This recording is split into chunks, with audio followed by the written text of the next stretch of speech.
इस musical break के बाद डॉक्टर प्रबोध हम आपका फिर से एक बार स्वागत करते हैं और सभी श्रोताओं का भी स्वागत करते हैं और शुरुआत करते हैं डॉक्टर साहब एक फोन से। हेलो। हेलो श्रद्धा मैम। हेलो। हाँ हेलो। हाँ बोलिए बोलिए। हाँ बिल्कुल आवाज आ रही है, बोलिए। हेलो श्रद्धा मैम। हाँ, नमस्कार। नमस्कार डॉक्टर साहब नमस्कार। मैं डॉक्टर मधुमती बोल रही हूँ। हाँ बोलिए। तो ये जो अभी लॉकडाउन में कोरोना के लिए ये जैसे हमारे बाजू के वगैरह कुछ लोग ऐसे जैसे 98% लोग मास्क लगा के केयर लेके सब कर रहे हैं, लेकिन 2% लोग ऐसे हैं उनकी मानसिकता बदल ही नहीं सकते। उनको अपन बोले ना तो वो बोलते नहीं हमें तो कुछ होने नहीं वाला। वो 65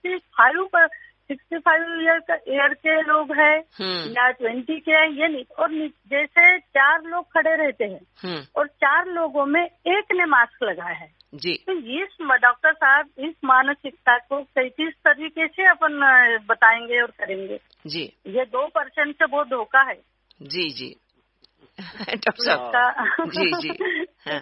मुझे ऐसा लगता है ये 2% लोग बहुत ज्यादा परेशान कर रहे हैं और 98% तो ठीक है, लेकिन ये 2% के कारण बहुत ज्यादा परेशानी हो रही है। कभी घर में भी आ जाते हैं तो वो मास्क लगा के नहीं ऐसे आ जाते हैं जी जी जी। अभी इनकी मानसिकता जो है डॉक्टर साहब, इनकी मानसिकता किस तरीके से बदलेंगे, इसका सवाल ये सवाल है मेरा। डॉक्टर मधुमती जी मैं जवाब देता हूँ आपको।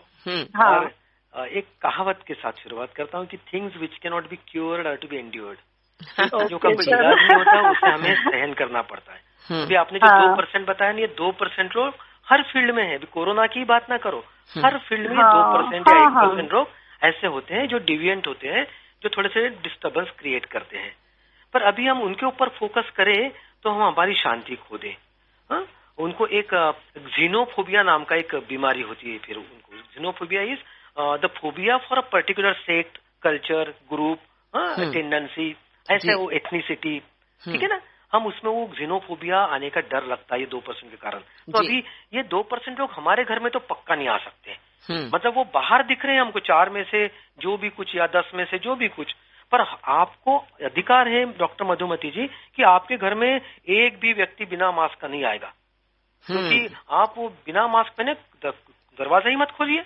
और आपको बिल्कुल उसको अगर प्रेम से नहीं तो रूडली बता दीजिए कि आपको प्रवेश निषिद्ध है unless you wear a mask, है ना। मतलब हम अपने घर में तो कानून इसको एग्जीक्यूट इम्प्लीमेंट कर सकते हैं, पर हम समाज को ठीक नहीं कर सकते ना। और जैसे क्या कहूँ मैं, रास्ते में बहुत सारे कांटे बिछे हुए हैं और चलना कंपलसरी है। तो अभी कांटे उखाड़ने के जगह अपने पाँव में चप्पल पहनना बेहतर अप्रोच होता है। हाँ जी कांटे तो उखाड़ते बैठेंगे तो हाथ को भी जख्म हो जाएंगे। हाँ जी। और वो कोई तो कांटे बिछा ही रहा है। तो अभी हमें ये जो कांटे बिछाने वाले 1% 2% लोग हैं उनकी तरफ नजर नहीं करना। और एक और खासियत बताता हूँ मधुमती जी साइकोलॉजी की, आप जिसके ऊपर आपका मन लाओगे वो मैग्नीफाई होता है। मतलब आप ये 1% के ऊपर आपका ध्यान केंद्रित करोगे तो 1% आपको बड़ा दिखेगा। मतलब आपको माइक्रोस्कोप में चींटी भी हाथी से बड़ी दिखेगी। बिल्कुल। और अगर हम ये 98% 99% जो कर रहे हैं ना, तो उनके ऊपर ध्यान केंद्रित करेंगे तो हमें विश्वास है ये 1% लोग एक ना एक दिन, आज नहीं कल नहीं परसों, या कभी तो भी हो जाएंगे, या फिर कोरोना से वो गुप्त ही क्यों ना हो जाएंगे। बिल्कुल बिल्कुल बिल्कुल सही कह रहे हैं। तो अभी हमें समाज को नहीं बदलना है मधुमती जी, हमें सामाजिक मानसिकता को नहीं बदलना है, हमें अपनी वैयक्तिक मानसिकता को करप्ट नहीं होने देना है। बिल्कुल। और जहाँ पे मन गड़बड़ा गया तो फिर तो पूरा जगत गड़बड़ा गया। नहीं, वैसे समाज को सूचनाएं देने का कार्य तो सभी लोग कर रहे हैं कि अपने हाथ सैनिटाइज कीजिए, आप दूरी बनाकर रखिए, 2 गज की दूरी बनाकर रखिए, उसके साथ साथ आप मास्क लगाकर ही बाहर जाएं, आवश्यकता पड़ने पर ही बाहर निकलें। ये सारी बातें हम तो सभी लोग बता रहे हैं। ऐसे कार्यक्रम लेके भी यही कर रही है। हाँ, मैं आपको देख रहा हूँ, बहुत अच्छे अच्छे प्रकल्प और प्रयोग चल रहे हैं आकाशवाणी की ओर से। यही हम कर सकते हैं, हम अच्छी बातों का प्रसार ही कर सकते हैं। हाँ बिल्कुल सही कह रहे हैं सर। ये एक सवाल था कि लॉकडाउन कोरोना के विरुद्ध एक सबसे महत्वपूर्ण हथियार है और जिसे यानी सभी लोगों ने अपना लिया है, सभी अपने अपने घरों में है, पर वो इक्का दुक्का लोगों को छोड़ दिया जाए तो। पर इसके भी कुछ ये तो अच्छा परिणाम हो रहा है कि हम अपने घर में और हम बीमारी से बचे हुए हैं, पर इसके भी कुछ विपरीत परिणाम लोगों पर दिखाई दे रहे हैं। लोग आपके पास आते हैं और आपसे सवाल करते हैं, तो इसके बारे में बताइएगा। हाँ, देखिए लॉकडाउन कोरोना को स्प्रेड करने से रोक सकता है और जैसे 1% लोग भी काफी, एक अंगूर काफी होता है बगिया उजाड़ने के लिए। जी जी जी। तो वैसे 1-8% तो बाहर है, पर अभी जो 98% घर में है, और जब ये 1% को देखते हैं बाहर, उनको भी कुछ बीमारी हो सकती है। या अभी 98% बाहर तो नहीं देख रहे हैं, घर में ही देख रहे हैं, और घर के लोगों की तकलीफ या कमियां उनको भी नजर आने लगी। जो व्यक्ति कल तक घर पे नहीं ध्यान देता था, अभी घर पे उसे लगता है कि मेरी बीबी ये जो केरसुनी होती है ना, वो उसका जो हैंडल है वो नीचे रखने को ना, वो उसका ब्रूम साइड नीचे रखती है।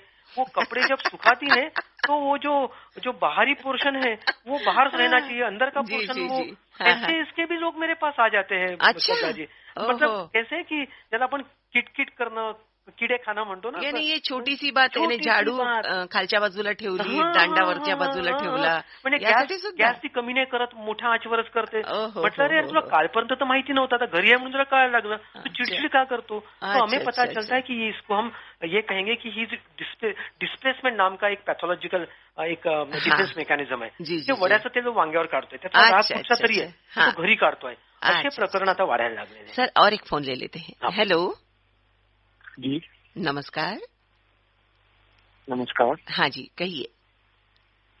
डॉक्टर प्रबोध से बात कर रहा हूँ। हाँ मैं श्रद्धा भारद्वाज हूँ, आप सवाल कीजिए, डॉक्टर प्रबोध है लाइन पर, आपके सवाल का जवाब देंगे। मैम मेरा क्वेश्चन ये है, मैं एक्चुअली सर का स्टूडेंट ही हूँ, सर का स्टूडेंट हूँ। मेरा क्वेश्चन ये है कि जो आजकल अपना लॉकडाउन चल रहा है, इसमें जो स्टूडेंट लाइफ है, हम लोग को ऑनलाइन क्लासेस, ऑनलाइन प्लेटफॉर्म पे अपना सब कुछ करना रहेगा। बिल्कुल बिल्कुल। लेकिन मैं अपने अराउंड देख रहा हूँ कि बहुत सारा जो यंगस्टर्स हैं, इन लोग को they are not able to adopt these things no. मतलब वो सोच रहे हैं कि कोरोना है, चलो कोई नहीं, अपन को तो मजा आ रहा है, अपनी जो पढ़ाई 12th क्लास है, किसी का जी का एग्जाम है, किसी का मेंस है, कुछ भी है, वो लोग डिले कर रहे हैं वो चीज। तो वो मेंटेलिटी चेंज करने के, जो अभी है उस पर जियो, उसका वेट मत करो कि भाई कोरोना जब जाएगा तो हम अपना पढ़ाई करेंगे, पढ़ना चालू करेंगे, कुछ करना चालू करेंगे। तो ये सवाल है आपका? जी मैम, ये आपका सवाल है कि आजकल के बच्चों की मेंटालिटी के बारे में। जी डॉक्टर साहब। हाँ श्रद्धा जी, मुझे सवाल बताइए, नाम भी बताइए इनका श्रोता। आपका नाम सर? मेरा नाम Devesh Jain, sir knows me. Devesh Jain है ये। तो वैसे तो आज पूरे वर्ल्ड में भी बच्चों के ऑनलाइन हो गई हैं क्लासेस, तो कई लोग ऐसे हैं कि जो ऑनलाइन नहीं अटेंड करते, इनका ऐसा कहना है कि अभी क्यों करेंगे, बाद में करेंगे, अभी तो छुट्टियां हैं। ऐसी ये मेंटालिटी बच्चों में डेवलप होती जा रही है। हाँ, थोड़ा सा एक इसमें आलस से भी घुस गया है। तो इसके बारे में वो जानना चाह रहे हैं कि ये मेंटालिटी कैसे दूर हो। जी बहुत अच्छा सवाल है देवेश, कि कुछ लोग इस समय को बर्बाद कर रहे हैं आलस में जी। और ऐसे बच्चों को भी कैसे समझाइए जरा, एक प्रश्न है, पर मैं अपना फिलोसॉफिकल थोड़ा बात कर लेता हूँ इस विषय में, कि ये जो टाइम रिसोर्स है, जब हम आंखें खोलते हैं ना श्रद्धा जी, तो भगवान हमारे जेब में 24 घंटे का पॉकेट मनी देता है, और उसके साथ बोलता है कि यूज इट और लूज इट, आप उपयोग करो या फिर व्यर्थ करो। जी हाँ। अगर आपने उसका उपयोग नहीं किया तो वो व्यर्थ हो ही गया। जी जी। और ये जो 24 घंटे हैं वो फाइनाइट है, वो सीमित है, वो पेरिशेबल है, वो इन्वेंटरी नहीं बना सकते, उसको बैंक में अकाउंट नहीं खोल सकते उसका। पैसों की मानी नहीं है। हाँ, वो पेरिशेबल है, वो नहीं बना, बैंक में नहीं रख सकते, एक दिन में नष्ट हो जाएंगे तुरंत, हर समय हर क्षण नष्ट हो रहा है अगर हम उसका उपयोग नहीं कर रहे हैं तो। और आजकल के बच्चों में, जैसे देवेश ने कहा कि ऐसी एक टेंडेंसी है, पर जहां तक मैं देवेश को समझता हूँ, देवेश ऐसा नहीं है। मैं, जैसा उसने कहा, वो मेरा स्टूडेंट है, मैं जानता हूँ उसको, वो ऐसा बच्चा नहीं है। और देवेश बेटा, एक काम करना इस समय, हम अपने पे ध्यान केंद्रित करेंगे, हम बाकी बच्चों पर ध्यान केंद्रित नहीं करेंगे। आपने वो 3 इडियट पिक्चर देखी थी ना, उसमें एक चतुर था, वो दूसरों का ध्यान भटका देता था और खुद पढ़ाई करता था। कभी कभी ये जो आलसी और बदमाश लगने वाले बच्चे रात को पढ़ाई कर लेते हैं और हमको दिखते नहीं है। बिल्कुल, हमें उनके पच्चड़ में, उनके चक्कर में नहीं घुसना है। हमारा ध्यान हमारी ओर रहे। The question is, am I using my time, am I using it optimally, am I using it appropriately. और ये सवाल का जवाब अगर हाँ है देवेश, तो हम अपना समय व्यर्थ नहीं कर रहे हैं, पर अगर ये बच्चों को मैं कैसे सुधारूं, इसके पीछे लग जाऊं तो शायद मेरा समय व्यर्थ होने वाला है। तो वो तो बच्चा अपना समय व्यर्थ कर रहा है या नहीं भी कर रहा है, पता नहीं क्या हो रहा है, पर मेरा समय मैं जरूर व्यर्थ कर रहा हूँ इसके बारे में सोचकर कि जो अपना समय व्यर्थ कर रहा है। दूसरों के कहने में नहीं आना है, अपने ऊपर ध्यान यार मराठीत चकवा म्हणतात श्रद्धाजी। जी, चकवे आहे, ते फसवतात, रस्ता हिंदी में भी चकवाई कहते हैं। जी जी जी जी। सर और एक फोन लेते हैं। Hello hello. हाँ नमस्कार। नमस्कार, मैं सविता अग्रवाल बोल रही हूँ। Good morning sir. हाँ good morning Savita. Sir question ये है कि अभी की इस प्रेजेंट सिनेरियो में जब सब फैमिली मेंबर्स घर में हैं तो उनके सब नीड फुलफिल करने के बाद भी उनकी जो मेंटल स्टेटस को नॉर्मल कैसे रखना, क्योंकि वो भी हमारे ऊपर हर चीज को डालते हैं। जैसे उनका मूड चेंज हुआ तो it fluctuate on us only. जी। तो how to recover this? Savita ji, आपका सवाल है कि इस कोरोना के दरमियान घर में सब लोग हैं और उनका मेंटल स्टेट नॉर्मल कैसे रखना, ये आपका सवाल है। Yes sir. हाँ, और ये सवाल में एक बहुत बड़ा संकट छुपा हुआ है। ये है कि मैं दूसरों का मेंटल स्टेट नॉर्मल रखना चाहती हूँ, पर मेरा मेंटल स्टेट कौन नॉर्मल रखेगा? और अगर मेरा मेंटल स्टेट मैं नॉर्मल नहीं रख पा रही हूँ तो क्या मैं दूसरों का मेंटल स्टेट नॉर्मल रख पाऊंगी? ये प्रश्न $1 मिलियन क्वेश्चन है जी। तो सविता जी, प्रश्न ये नहीं है कि मैं उनका मेंटल स्टेट नॉर्मल कैसे रखूं, प्रश्न ये बनता है कि मैं मेरा मेंटल स्टेट नॉर्मल कैसे रखूं ताकि मैं उनके मेंटल स्टेट को नॉर्मलाइज करने में मदद कर सकूं। कुछ लोग नॉर्मल नहीं रहने का बिल्कुल प्रण करके रहते हैं। Sir you know that. और ऐसे लोगों के साथ जब रहना होता है तो बस अपना भाग्य, अपना पुरुषार्थ दोनों को ऑप्टिमाइज करना, अपना मेंटल स्टेट एबनॉर्मल नहीं होने देना, अपना आपा नहीं खोना। खुद को जब हम सोते हैं तो खुद को शांति के भाव में लेके सोना है।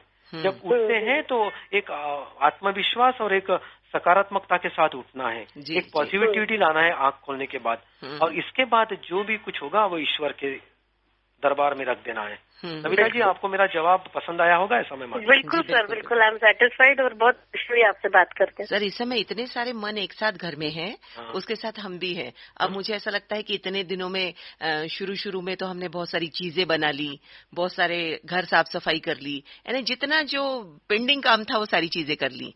और इस समय ऐसा भी वक्त आया कि आज ये बनेगा, कल वो बनेगा। अब वो धीरे धीरे उससे थोड़ा सा समय आगे बढ़ गया है। अब लोग चिंता करने लगे हैं कि आगे चल के क्या होगा, क्या नहीं होगा। कई घरों में तो ऐसा है कि एकदम ग्रेजुएशन की कगार पर बच्चे हैं, तो उनका भविष्य क्या होगा, क्या नहीं होगा। तो ऐसी बहुत सारी चीजें हैं।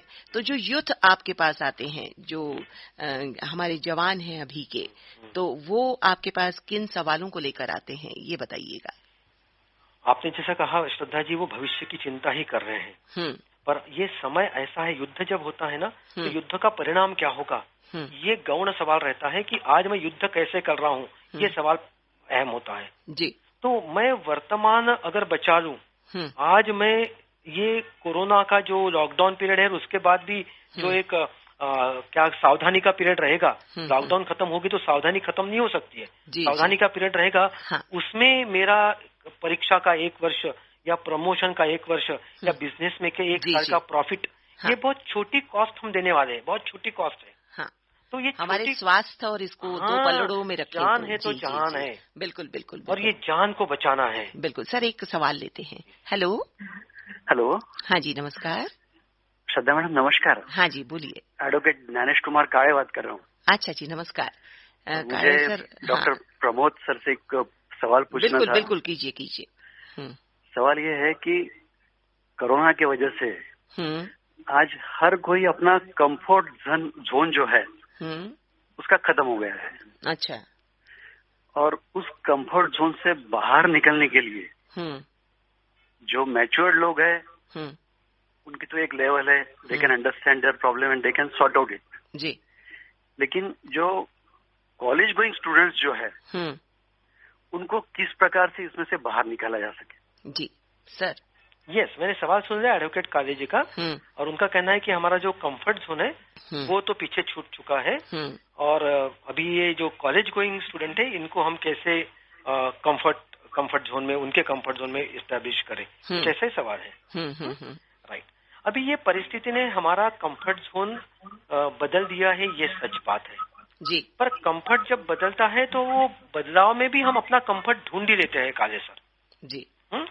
और ये कॉलेज गोइंग बच्चे हैं, अभी इनको एक नए तरीके से, नई अप्रोच से अपने पढ़ाई को आगे लेना होगा। I believe there will be a new lifestyle emerging now.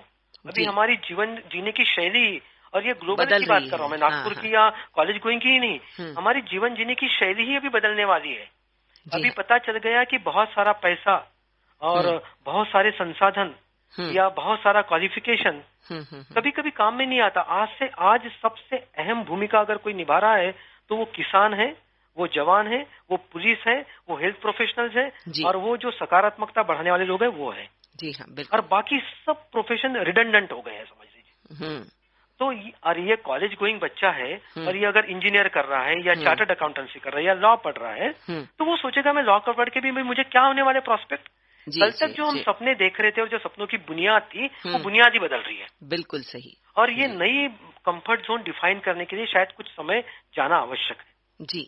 और ये जो अनिश्चितता या एक फ्रेजिलिटी या एक जो अनस्ट्रक्चर्डनेस आ गया है, मैं समझता हूँ ये अच्छी चीज है। हमारी सारी कंफर्ट जोन को तोड़ने से हम नया कंफर्ट जोन तैयार कर देंगे। और मुझे कॉलेज गोइंग बच्चों के बारे में एक ज्यादा आत्मविश्वास इसलिए है कि नए बच्चे जल्दी अडॉप्ट हो जाएंगे, श्रद्धा जी। जी जी बिल्कुल। और काले सर, मैं आपकी संवेदना समझता हूँ नई जनरेशन के प्रति, बिल्कुल, पर आप विश्वास रखिए उन पर, और वो बच्चे they will find their way and they will find their comfort zone and they will find their aspiration and ambition also. तो I'm sure about it. जी, तो यहाँ पर से सब में अच्छा चीज होती है कि संगीत सुन लिया जाए और रिलैक्स हो जाए। तो बताइए आपकी पसंद का और कौन सा गाना? अभी तो मुझे गाना सुनना है, तोरा मन दर्पण कहलाए। जी। तोरा मन दर्पण कहलाए, तोरा मन दर्पण कहलाए, भले बुरे सारे कर्मों को देखे और दिखाए, तोरा मन दर्पण कहलाए, तोरा मन दर्पण कहलाए।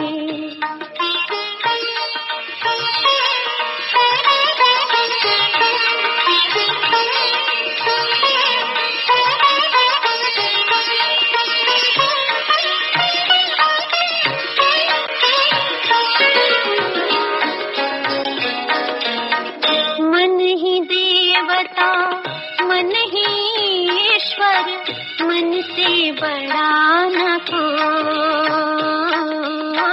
मन ही देवता, मन ही ईश्वर, मन से बड़ा न कोई।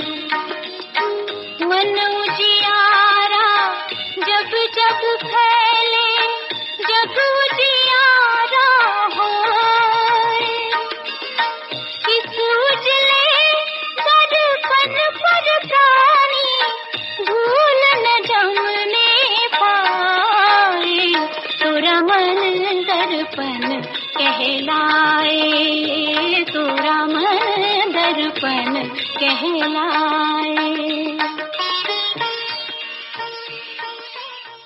तो मन हमारे व्यक्तित्व का दर्पण होता है कि हमारा पूरा व्यक्तित्व हमारे मन को पढ़ लेने वाला समझ सकता है। और डॉक्टर साहब, आप समझते होंगे, बिल्कुल हर एक का व्यक्तित्व आपके समक्ष आ जाता होगा जब वो आपसे रूबरू होते होंगे।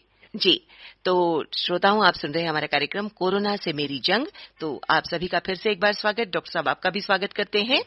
तो आप तो लोगों के व्यक्तित्व को आराम से पढ़ लेते होंगे क्योंकि मन को आप देखते हैं, मन को आप टटोलते हैं। तो मुझे एक सवाल ये था कि इस लॉकडाउन में सब अपने अपने घर में हैं और कभी कभी घर में रहना भी थोड़ा सा डिप्रेशन देता है कि लगातार घर में बने रहें, तो वो कहीं ना कहीं डिप्रेस करता है। इसके बारे में आप क्या कहेंगे? हाँ, डिप्रेशन तब आता है जब मुझे I don't see the help coming. और जब हम घर में बंद होते हैं तो मुझे पता नहीं क्यों लगता है कि मैं बंदिस्त हो गया हूँ, मैं आइसोलेट हो गया हूँ। और ऐसे समय कुछ फोबिक रिस्पॉन्स, जिसको ऑटोफोबिया, मोनोफोबिया, आइसोलोफोबिया, इरोमोफोबिया, ऐसे अलग अलग तरीके के फोबिया जाहिर होते हैं। मतलब डर सा बना रहता है घर में ही, मेरे ही घर में मैं ही डरते रहता हूँ। और डिप्रेशन इसलिए आता है कि ये कब खत्म होगा ये पता ना चले। मतलब होप, आशा पे तो, उम्मीद पे तो दुनिया कायम है जी। और जब आशा थोड़ी निराशा में बदलने लग जाती है ना, तो we go through the phase of hopelessness, hopeless हो जाते हैं। तो help is not coming at home, I have to help myself, I am not seeing the hope of coming out of this situation. और ये lockdown में helplessness और hopelessness थोड़ा सा मन के ऊपर थोड़ा बढ़ रहा है। ये बात बिल्कुल सही है। और उसमें भी फिर जो अब हम न्यूज देखते हैं तो आंकड़े ऐसे बढ़ रहे हैं जैसे उनकी कोई रेस लगी हो आंकड़ों की। जी हाँ। तो वो और डरा देते हैं। तो डिप्रेशन का ये कारण तो बन रहे हैं। तो ये तो हो रहा है, ये हो रहा है। अब इसमें से बाहर कैसे निकला जाए, मतलब प्रॉब्लम को डिस्कस करने तो प्रॉब्लम नहीं निकले, बिल्कुल सोल्यूशन भी चाहिए, सोल्यूशन भी चाहिए। तो मैं अभी मेरी एक अपनी सोच है कि ये न्यूज आइटम ज्यादा नहीं देखने चाहिए। और इसमें श्रद्धा जी और एक बात है, अफवाहें भी बहुत फैलती है। क्या क्या नहीं अफवाहें फैलती है। समय का बंधन रखें कि जितना देर देखना है उतना देर निश्चित कर लें। जी ज्यादा उसमें तवज्जो ना दे। और अंतर्मुखी होने का समय है ये। तो अंतर्मुखी होंगे तो हम सॉलिट्यूड एंजॉय करेंगे। मतलब मैं मेरे से प्यार करने लगूंगा। और जब मैं अंतर्मुखी नहीं होऊंगा, बाहर देखते हुए अकेला बैठा हूँ, तो मैं लोनली फील करूंगा, अकेलापन महसूस करूंगा। और ये अकेलापन डिप्रेशन का कारण बन जाता है। हम अकेले हैं पर we have to enjoy our own company now. बस यही एक तरीका है श्रद्धा जी। जी we have to enjoy our own company. Sir ऐसा भी होता है कि इस वक्त कुछ घरेलू मनमुटाव, घरेलू हिंसाचार के मामले भी समक्ष आते हैं कि इतने देर तो कोई किसी के साथ रहा नहीं कि एकदम पूरे 24 घंटे साथ में है, कि हम 12 घंटे या 16 घंटे घर के बाहर रहते हैं, या कई लोग 8 घंटे घर के बाहर रहते हैं। और अब तो इंटरैक्शन बहुत बढ़ रहा है। तो इंटरैक्शन, रिएक्शन, एक्शन, बहुत सारी चीजें हो जाती हैं उसमें। तो उसके बारे में बताइएगा। ऐसे भी बहुत सारे लोग आपके पास आए होंगे। ये जो इंटरपर्सनल रिलेशनशिप एट होम है, फैमिली रिलेशनशिप है जी। आजकल हमारे फैमिली रिलेशनशिप में भी हमारा पर्सनल स्पेस हमें बहुत अहम लगता है। मतलब हर व्यक्ति का अपना पर्सनल स्पेस है, अपना पर्सनल टाइम है, अपने पर्सनल चॉइसेस है। और वो सब कॉम्प्रोमाइज हो गए हैं लॉकडाउन में। और जब आप उसी लोगों के साथ 24 घंटा रहते हो तो वो पर्सनल स्पेस कॉम्प्रोमाइज होता है। और सोशल स्पेस जो है, हम जो सोशल इंटरेक्शन करते थे बाहर जाके फेस टू फेस, वो तो पूरा श्रिंक हो गया, वो तो जीरो पे आ गया है। बिल्कुल सही। तो ये दोनों का परिणाम जो हो रहा है वो हमारे क्या कहूँ, हमारी ये इंटरेक्शन पे हो रहा है, जो फैमिली इंटरेक्शन पे हो रहा है, संबंधों पर हो रहा है, संबंधों पे हो रहा है। And then I am becoming more assertive, मतलब मैं अपने अधिकारों की ज्यादा सोचता हूँ। और I am becoming less empathic, मतलब मैं दूसरे के भावनाओं की कम सोचता हूँ। ये एक मनुष्य का स्वभाव है श्रद्धा जी कि हम असर्टिव भी होते हैं when I care for my self, और हम एम्पैथी भी दिखाते हैं जब आई केयर फॉर द अदर। तो आई केयर फॉर द अदर जो है ना, ये कंपोनेंट पर्सनल स्पेस ने वैसे भी कम करके रखा था, और वो अभी नहीं मिलने से हमारी एम्पैथी लेवल थोड़ा कम हो रहा है। और इसमें हमारे जो इंटरपर्सनल कम्युनिकेशन है उसमें टकराव उभर कर आ रहे हैं। ऐसे देश देखे गए जहाँ पे ये लॉकडाउन उठ गया है तो वहाँ पे डोमेस्टिक वायलेंस या डाइवर्स और ये जो केसेस है ना बढ़ रही है जी। और भारत में मैं समझता हूँ, मतलब मेरी ये अपनी सोच है कि भारत में इसका प्रभाव वैसे कम रहेगा, क्योंकि हमारे संस्कार और हमारी संस्कृति ने हमारी कुछ चीजों को ऐसा हमारे अंदर ठोक के रख दिया है। बिल्कुल बेड़ियां बांध के रखी है। हाँ, बेड़ियां समझ लीजिए आप उसको। यही शब्द पर वो बेड़ियां भी अच्छी लगने लगी। बिल्कुल बिल्कुल। वो बेड़ियां हमें बचाए रखेगी अभी। तो क्योंकि हमने हमारी शादी को या हमारे रिश्तों को 7 जन्म का कॉन्ट्रैक्ट कहा है, 1 जन्म का भी नहीं। तो उससे थोड़ा पाप पुण्य की कल्पना, पुनर्जन्म का एक कंसेप्ट, इसमें हम इसमें से उभर आएंगे। हाँ, पर जो सो कॉल्ड प्रोग्रेसिव और सो कॉल्ड एजुकेटेड और सो कॉल्ड जो एक ये है ना लिबरल लोग हैं, वहाँ पे ये प्रॉब्लम ज्यादा दिख रही है। और जो ऑर्थोडॉक्स कंजर्वेटिव फैमिली में ये प्रॉब्लम उतनी नहीं है आज के तारीख में भी। नहीं, स्पेस की बात वही करते हैं ना कि बच्चों अपने स्पेस की, घर में पति पत्नी अपने अपने स्पेस की बातें। तो ये जब ऐसी बातें होती हैं तो स्पेस ठीक है, सभी का अपना अपना एक समय होता है, पर उसके अलावा बहुत सारा समय तो हमारे यहाँ पर हमारे घर के लिए, हमारे समाज के लिए ज्यादातर होता है। तो इस बात का ध्यान रखना चाहिए। सर, यहाँ बुजुर्गों की भी एक बात आती है कि हमारे बुजुर्ग बेचारे जो घर में अभी बिल्कुल इतने दिनों से हैं, और बाहर बच्चे तो कभी कभार एक आध बार बाहर उठ के भी खेल लेते हैं, या हम लोग सामान लेने के लिए, बाकी चीजों के लिए बाहर चले जाते हैं, पर बुजुर्ग अंदर ही बने हुए हैं, घर के भीतर ही बने हुए हैं। तो उनकी मानसिकता तो कुछ और ही है, अलग सी ही है। तो उनके लिए आप कुछ अपनी तरफ से कहेंगे? जी, मेरी जो ऑब्जर्वेशन है ओल्ड एज लोगों के बारे में, ओल्ड एज लोग तो वैसे ही पहले से लॉकडाउन में थे। हाँ, मतलब उनका दायरा बहुत सीमित था। और उनको मिलने वाले लोग, करीबी लोग आते थे। और लॉकडाउन का परिणाम ओल्ड एज लोगों पे ज्यादा हुआ ऐसा मुझे नहीं लग रहा है, क्योंकि अभी ओल्ड एज लोगों के लिए टीवी पे सीरियल भी अच्छा आने लग गए हैं। अच्छा, पुराने जमाने के और उनके तरीके के। तो ओल्ड एज लोगों ने अपने को रिझाने का तरीका ढूंढ लिया है। सिर्फ अभी उनकी चिंता ये होती है कि मेरे जो बच्चे बाहर जाएंगे, ये और जो बच्चे थोड़े से एडवेंचरस और थोड़े से एरोगेंट होते हैं, मेरे को कुछ नहीं होता बोलते हैं, उनकी डर ये है कि ये बच्चे बाहर से उनके लिए कोई बीमारी ना लेके आए, मतलब ओल्ड एज लोगों के लिए। मतलब वो इसलिए असुरक्षित होते हैं कि घर के लोग जब बाहर जाते हैं। तो आप मेरी बात को समझ रही है? बिल्कुल समझ रहे हैं। ओल्ड एज लोगों की चिंता ये है कि वो अपने घर वालों से कोई बीमारी का ये ना कर ले, और ये यंग लोगों को तो असिम्प्टोमेटिक रहेगा, उनको पता भी नहीं चलेगा कि वो संक्रमण लेके आए हैं। पर ये ओल्ड एज लोगों को एक डर थोड़ा सा ये है कि भाई मुझे अभी तो खुद को बचाए हैं और मैं उनमें ज्यादा निगेटिविटी नहीं देख रहा हूँ। मतलब मेरे संपर्क में कुछ जो लोग ओल्ड एज है ज्यादा निगेटिविटी नहीं है।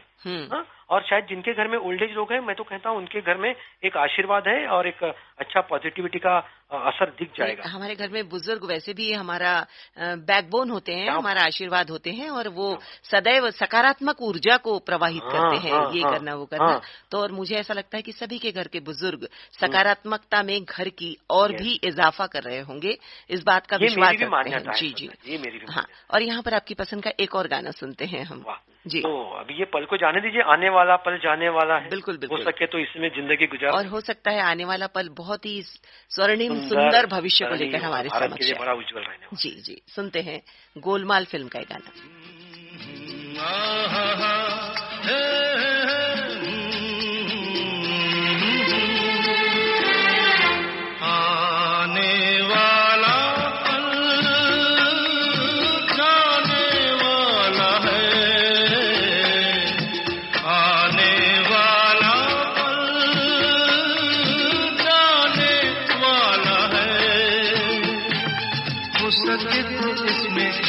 जिंदगी बिता दो पल जो ये जाने वाला है, आने वाला पल जाने वाला है। हो सके तो इसमें जिंदगी बिता दो पल जो ये जाने वाला है।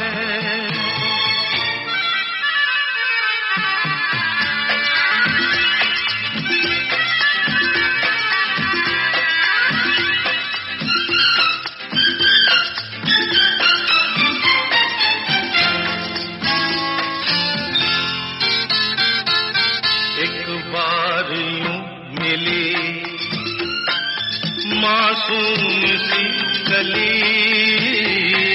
एक बार मिली,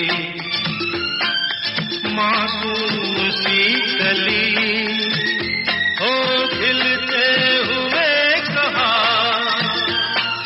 खुशबाश में चली। देखा तो यही है, ढूंढा तो नहीं है पल जो ये जाने वाला है। आने वाला पल जाने वाला है।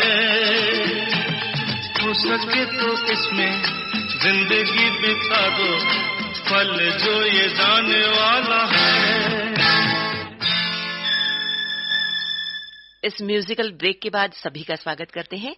यहाँ हम ये कहेंगे कि पूरी दुनिया एक ग्लोबल विलेज है। हम एक दूसरे के करीब करीब तो हैं, भले ही हम सोशल मीडिया के तहत हों या टेलीफोन के या बाकी संचार माध्यमों के, पर सबकी समस्या एक है और सभी को मदद कर रहे हैं हमारे पुलिसकर्मी, हमारे प्रसारण कर्मी, हमारे डॉक्टर्स, हमारे पैरामेडिकल स्टाफ। उन सबके प्रति हम कृतज्ञता व्यक्त करते हैं। और डॉक्टर साहब, एक फोन हमारे श्रोता लाइन पर है।